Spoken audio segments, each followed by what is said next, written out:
Siap kau saya uji? Langsung jawab. Kalau kamu diuji siap gak? Yang Islam aku atau kau? Kalau kau yang Islam, kenapa kau takut saya uji? Agar terbukti mulutmu besar atau tidak. Hah? Ayo dong kau ajarin itu murid-murid kau. Kenapa ketakutan? Langsung kau dukung dia. Hah? Bagus kau sudah datang. Sekarang itu soalan sama saudara kau. Sekarang kalau kau berani debat sama saya, kita bahas betis Abdullah SWT kamu itu betis yang bagaimana. Ayo saya tantang kau. Tapi kau pasti kabur lagi berak di celana. Kau uji saya uji kamu. Gimana? Berani nggak? Jangan cuma mau nguji orang. Kamu berani nggak diuji tentang kitabmu? Ayo. Kau sebagai gurunya di sini, ya, kau nggak usah banyak cerita sama saya. Kau sudah 5 kali kau berak di celana. Sekarang kau jawab, mampu tidak kau menjelaskan sama saya? Betis Abdullah SWT itu betis yang bagaimana? Kalau kau nggak mampu, minggir kau. Di mana dalilnya tentang betis Tuhan itu? Di mana? Ya, coba tunjukkan dalilnya itu di mana. Kamu tanyakan betis Allah itu kayak mana? Di mana dalilnya coba supaya saya urai. Nah, ingat, saya juga akan menguji Anda seperti apa ya paha yang mau dicukur bulunya ketika Tuhan meminjam pisau cukur.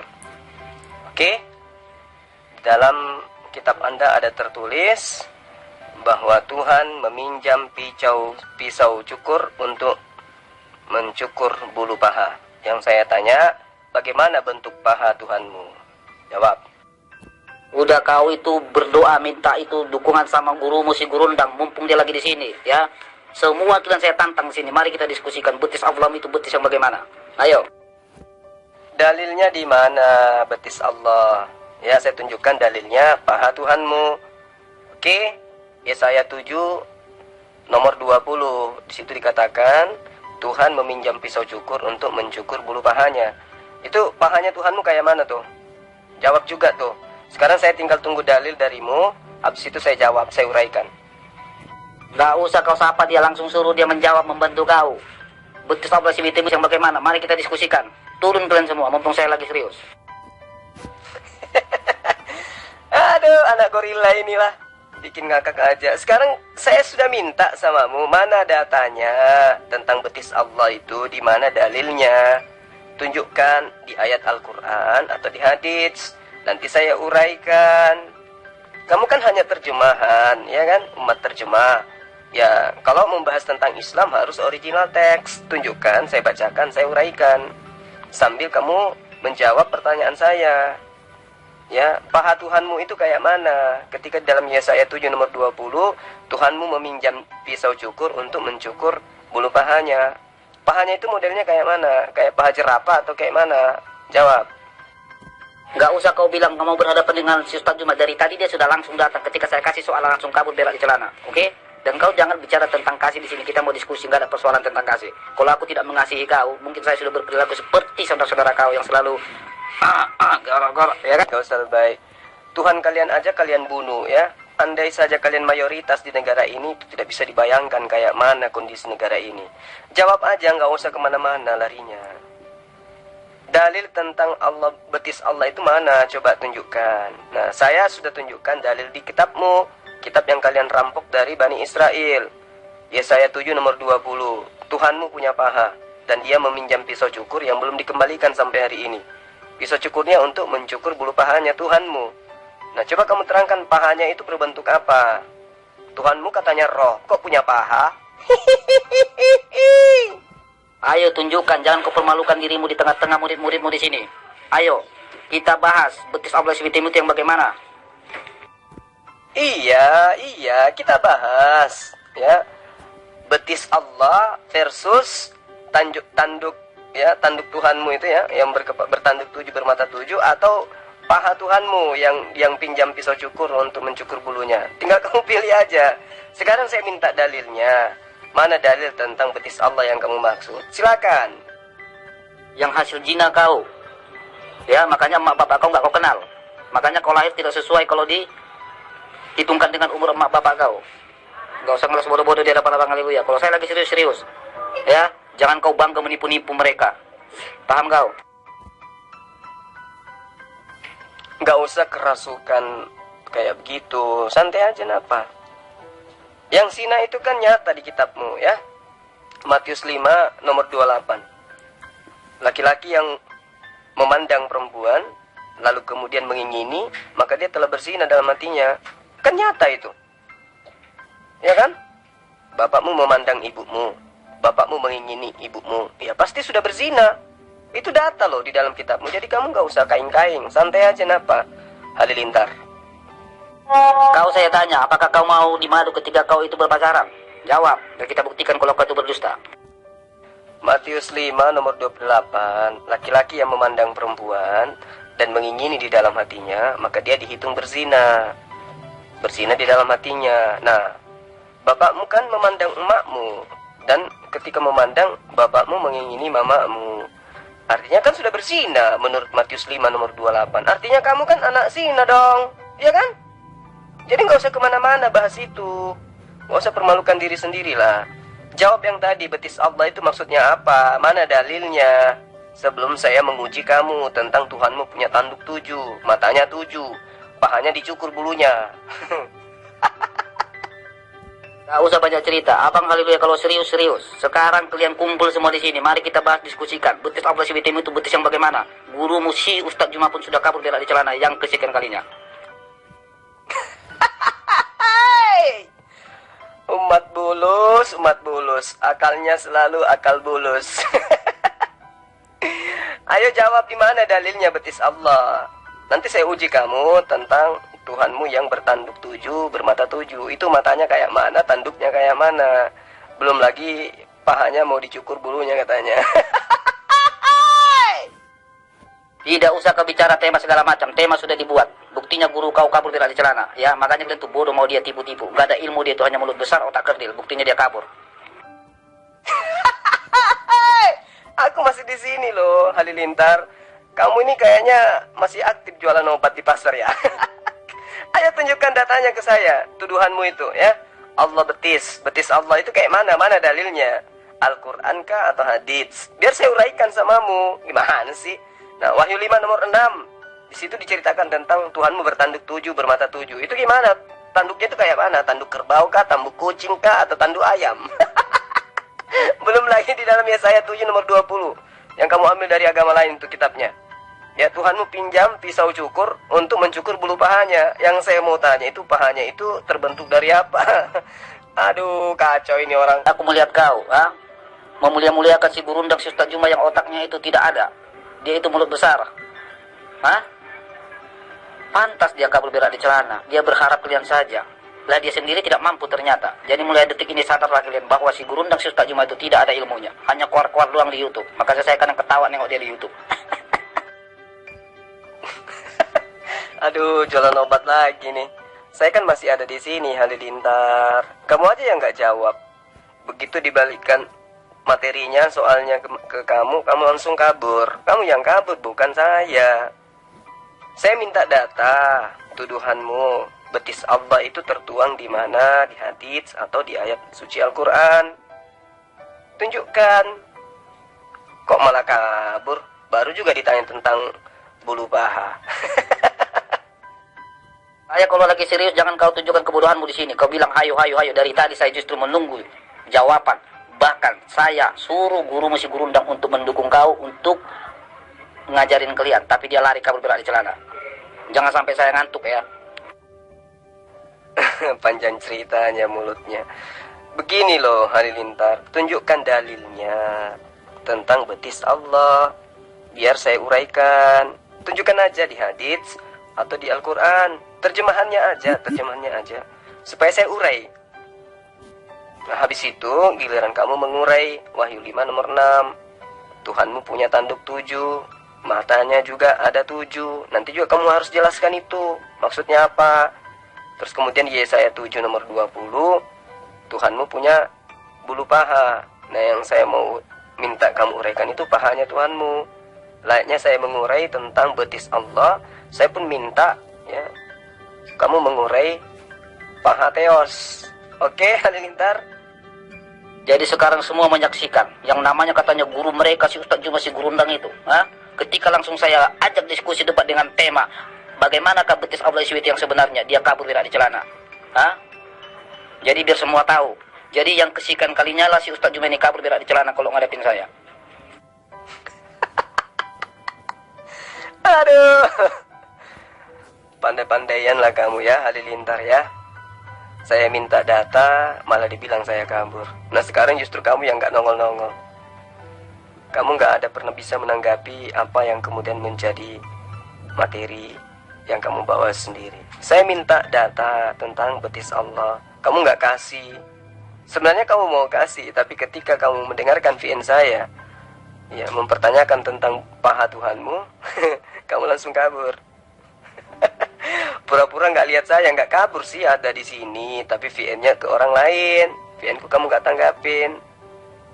Aduh, yang mencret siapa, yang kabur siapa? Tidak perlu kau untuk buat ngeles-ngeles bodoh. Kau tahu sendiri Abang Haleluya cerdas bijaksana. Tidak akan masuk dan tidak akan ada ruang ngeles-ngeles bodohmu itu kalau di hadapan Abang Haleluya. Sekarang tema sudah dibuat dan gurumu sudah kabur berak di celana. Paham di situ? Masih juga jualan obat nih orang. Udahlah, tanggapi VN saya apa? Kamu nggak usah sembunyi gitu. Ditertawakan sama yang lain, Halilintar. Lihat saya kamu kayak lihat malaikat maut. Santai aja napa? Kamu tunjukkan aja tuduhanmu tentang Allah, tentang betis Allah itu apa maksudnya. Biar saya urai, biar saya jelasin. Kau kan minta untuk dijelasin, tapi sebelum saya jelaskan, tunjukkan dulu di hadits atau di Al-Quran. Gitu loh Halilintar. Jangan cari pembenaran apa, cari kebenaran. Ayo, biar kamu waras. Ya, saya tunggu ya. Bilang aja kau takut kau, ya. Terus kau merasa kau dibangga-banggakan mereka padahal karena mereka sanggup kau bodoh-bodohin. Ya toh? Harusnya kau di sini kau buktikan kalau kau cerdas. Jangan kau permalukan dirimu di depan murid-muridmu yang bodoh-bodoh ini. Ya toh? Mereka sanjung-sanjung kau. Mati-matian mereka mensanjung kau padahal kau sendiri mati-matian kau menghindar dari saya untuk debat. Sekarang kalau kau berilmu, tunjukkan sama muridmu. Kita bahas temanya. Apakah betis Allah SWT yang disematkan itu? Ayo. Halilintar, Halilintar. Kan saya sudah minta datanya apa, dalilmu mana? Coba tentang betis Allah itu kamu dapatkan dari mana? Tunjuk dalilnya biar saya jelaskan gitu. Silakan. Jadi kalau saya hitung, sudah ada 6 kali ini Ustadz Juma si Gurundang ini kabur berak di celana. Ya, dulu masalah tentang temanya yaitu soal yang murtad, yang mu'alaf tidak diterima. Ya, yang kemudian kemarin tema juga tentang apalagi itu ya, sampai saya lupa itu karena si Gurundang ini kabur berak di celana sudah lama sekali. Ya, oh masalah tentang yang mu'alaf tidak diterima. Yang kedua tentang yang dicintainya kalau murtad. Kabur dia berak di celana. Aduh, kamu minum minuman keras hari ini merek apa, Ndul? Allahu Akbar. Ada-ada aja kamu Halilintar, Halilintar. Coba kamu perbaiki dulu ya, perbaiki dulu duduknya. Terus kamu bertanya baik-baik, sajikan pertanyaanmu itu dengan baik. Silakan. Makanya kalian, kalau Abang Haleluya lagi serius, bertahu kalian. Mau kalian turunkan seperti Ustadz Juma itu 1000, bawa kemari. Tapi faktanya apa, dia kabur tuh. Nanti kalau diajak bercanda, ya kan, mulailah bercanda-canda sampai kelewat batas, ya kan. Terus kalian bilang, oh Haleluya itu hanya menghujat, pret sama tuh. Tiba-tiba diajak diskusi bagus-bagus, kabur itu si Gurundang. Aduh, mabuk ini orang. Jadi kamu nggak bisa nunjukkan datanya, dalilnya? Nggak usah kau bicara. Ya, faktanya sekarang Ustadz Musi Juma sudah kabur berak di celana. Titik. Nggak pakai koma lagi. Nenekmu kiper. Sudah. Kalian itu hanya tinggal receh-recehan. Yang kalian sanjung-sanjung saja si Gurundang sudah kabur berak di celana. Selama ini kalian mati-matian memuja-muji siapa itu, si Gurundang itu, si Ustadz Juma. Sementara kalian tidak tahu dia mati-matian untuk menghindar dari Abang Haleluya yang cerdas dan bijaksana. Terima kasih. Assalamualaikum.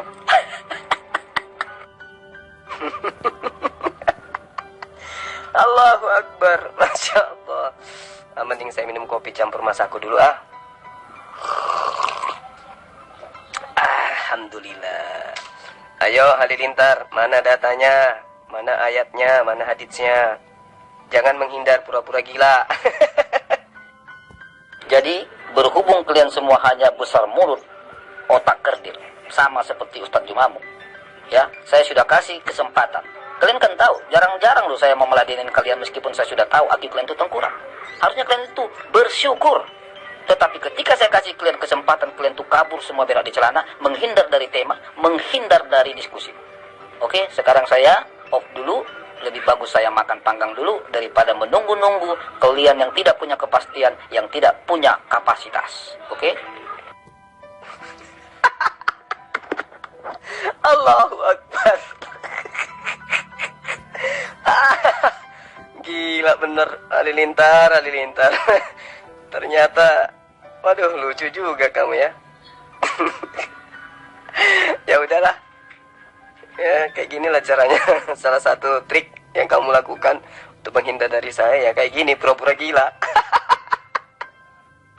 Jangan kau berteriak kabur. Kalau kau berteriak kabur kuat-kuat, sama saja kamu mempermalukan guru mesi gurundang yang mana dia dari tadi kabur. Kalau saya berhenti wajar karena saya sudah tidak memiliki lawan debat karena kalian tidak ada yang berilmu sama sekali. Wassalam. Aduh. Ternyata si halilintar ini lucu juga rupanya ya. Waduh. Astagfirullahaladzim. Ternyata dia pintar juga, pura-pura gila. Jangan lupa subscribe Peci Putih Channel. Baik sahabat-sahabat sekalian, karena si halilintar ini udah kabur ya setelah kita mengajak supaya dia itu mempertanggungjawabkan hujatannya terhadap Allah terkait dengan apa yang kemudian dia bawa dengan dua kata betis Allah. Ya, ini adalah kewajiban kita untuk menjawab ya, meskipun halilintar ini sudah kabur di grup ini ya, supaya kelak tidak menjadi fitnah. Di dalam Al-Quran memang diterangkan dalam surah Al-Qalam ayat 42. Bismillahirrahmanirrahim. Yawma yuksafu an saqin wa yud'auna ila sujud fala yastati'un. Jadi di situ ada perintah. Ingatlah, ini perintah. Jadi ketika diterangkan ingatlah pada hari ketika betis disingkapkan dan mereka disuruh untuk bersujud, maka mereka tidak mampu. Nah, sahabat-sahabat sekalian,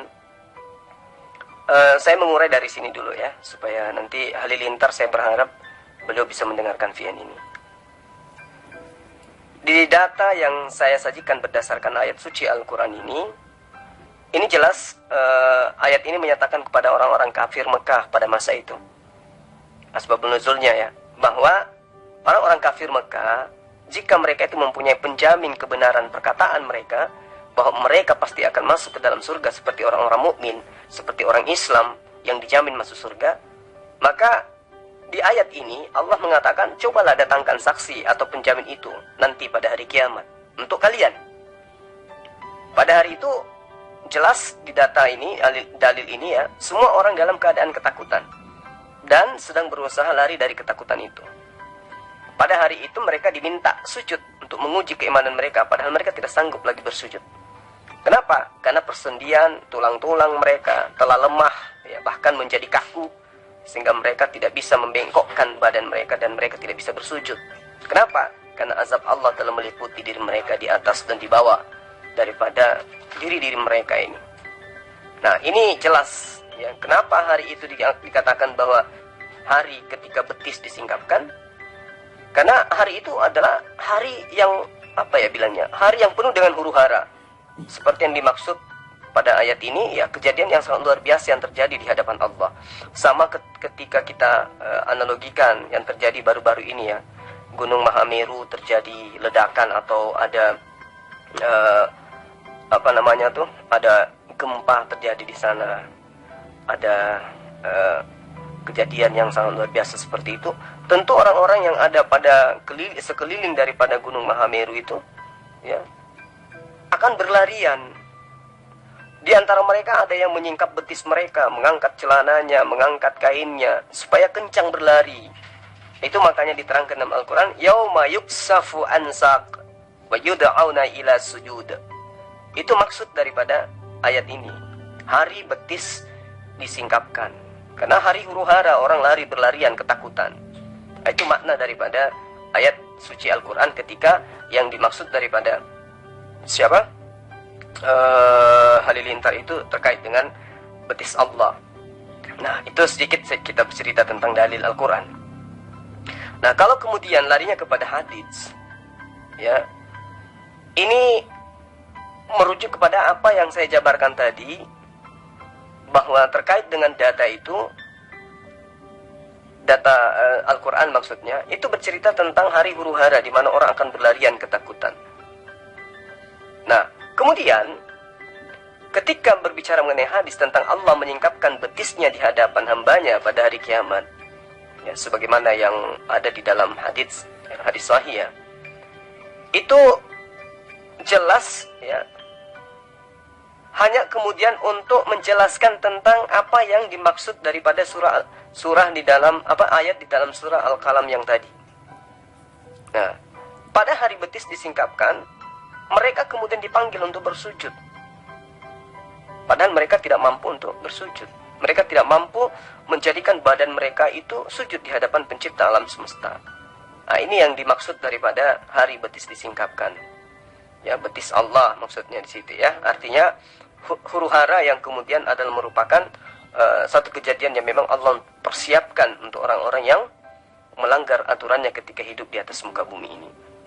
Nah, ini yang perlu dijelaskan kepada halilintar. Cuman saya nggak bisa menjelaskan lebih terinci karena saya nggak tahu yang dia bahas itu tentang ayat-ayat suci Al-Quran atau tentang hadits. Karena kalau kita berbicara mengenai hadits, ya, di situ ketika Allah berbicara mengenai kata sak, ya, kata sak itu kan identik dengan betis, ya. Ketika kata sak itu identik dengan betis, lalu kemudian di situ berbentuk nakira, ya, bentuk kata nakira. Lalu kemudian penjelasan ini oleh para ulama jelas secara garis besar itu artinya seakan-akan betis Tuhan itu diketahui dalam arti kata betis di sini adalah huru hara, ya, huru hara yang diciptakan oleh Allah sehingga membuat orang-orang itu ketakutan, ingin berlari dari huru hara itu namun tidak sanggup. Nah, inilah yang kemudian dipertanyakan oleh saudara halilintar. Hanya saja karena dia itu tidak memahami pertanyaannya sendiri sehingga ya ujung-ujungnya kabur. Nah, ini yang bisa dipahamkan kepada halilintar. Mudah-mudahan nanti ketika dia masuk dia bisa memahami apa yang saya jabarkan. Jadi ketika ada hadits, ya, yang menerangkan bahwa Allah menyingkap betisnya di hadapan orang mukmin dan juga di hadapan orang munafik, ini juga ada hadisnya, ya. Ini menjelaskan bahwa orang munafik akan melihat Tuhan bersama dengan orang mukmin sebagaimana apa yang ditafsirkan oleh para ulama tentang hadits, ya. Artinya orang munafik juga akan melihat Tuhan menyingkap daripada kemarahan Allah atau kemurkaan Allah, namun mereka tuh tidak mampu kemudian untuk bersujud, ya, ketika orang-orang mukmin itu bersujud. Jadi ketika ada huru hara di mana Allah itu menjadikan sebuah momentum, dia memperlihatkan kemurkaannya, kemarahannya, maka orang-orang munafik, orang-orang kafir itu tidak mampu bersujud, sementara orang mukmin itu justru bersujud kepada Allah. Itulah yang dimaksud daripada dalil itu. Tapi kita tunggu saja apa yang sebenarnya haleluya ini mau pertanyakan, apakah hadits ataukah ayat suci Al-Quran. Ya, nanti semoga dia punya nyali lagi untuk masuk kembali di grup kita. Demikian sementara. Salam satu Tuhan, Allahu Akbar.